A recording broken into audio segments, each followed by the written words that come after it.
नमस्ते प्रणाम। हम गीतकार दुर्गेश विदर्दी और आज बहुत ही ब्रांड गाना लेके आइल बानी आप सब गाए खातिर। आप सबके मुखड़ा सुनावे जा रहल बानी। रंगदारी टाइप के गाना बावे तो सुनी मुखड़ा कैसे बा।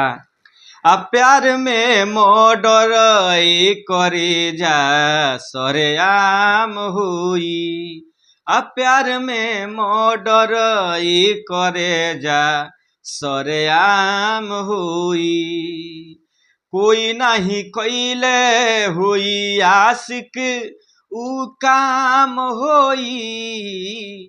आ प्यार में मर्डर करे जा सरेआम होई। आ प्यार में मर्डर करे जा सरेआम होई। इरला मुखड़ा आप मन करी जरा गायक बा तो हाई से भी गा सकता, हाई स्केल से चाहे लो स्केल से तनी। तो चली अब आंतरा आप सबके सुनावे जा रहा बनी। आंतरा सुनी कैसे बा।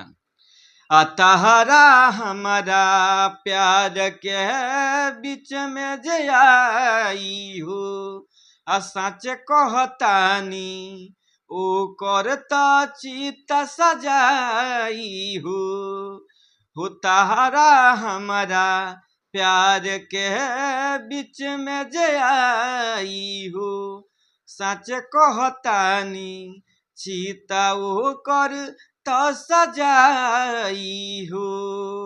भोल किस हमारा अरे भोल किस हमारा ऊपर करे जा तमाम होई। प्यार में मर्डर ये करे जा सरेआम होई। प्यार में मर्डर ये करे जा सरेआम होई। तैर अंतरा और लास्ट अंतरा खातिर आप सब हमरा से कांटेक्ट कर सकतानी। और जे भी कलाकार गाना के गावे चाहता तो अच्छा तरीका से आप सब एक गावे में कोनो दिक्कत परेशानी होता तो हमारे मोबाइल नंबर पर फोन कर सकतानी कि भैया हमरा ये गाना में गावे में दिक्कत बा, चाहे कोनो भी परेशानी बा तो आप सब हमरा से कांटेक्ट कर सकतानी। और लास्ट अंतरा खातिर भी फोन कर सकतानी। हम व्हाट्सएप के माध्यम से लिख के भेज देम। हमारा मोबाइल नंबर बा 99 345 29 9 12 यानी 99 34 52 99 12 हमारा मोबाइल नंबर हवे। जे भी गाय गावे चाहते गाना का तो हम लिख के फुल गाना व्हाट्सएप के माध्यम से भेज देम, आराम से गा सकतानी। और जो पर्सनली में गाना लिखावे चाहता तो पर्सनली में गाना लिखावे तो पैसा लगेला, कम पैसा में बढ़िया गाना लिख के देनी।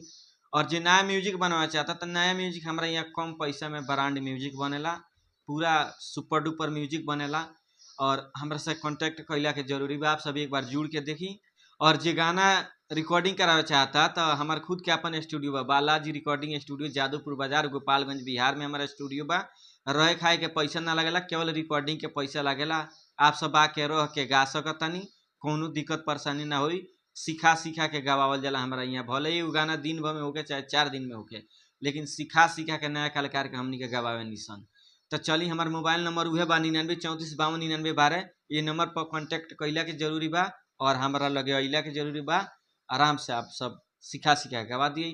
तो चलिए चैनल सब्सक्राइब करी, लाइक करी, कमेंट करी और दबा के शेयर करी। नमस्ते प्रणाम, हर हर महादेव, जय हो।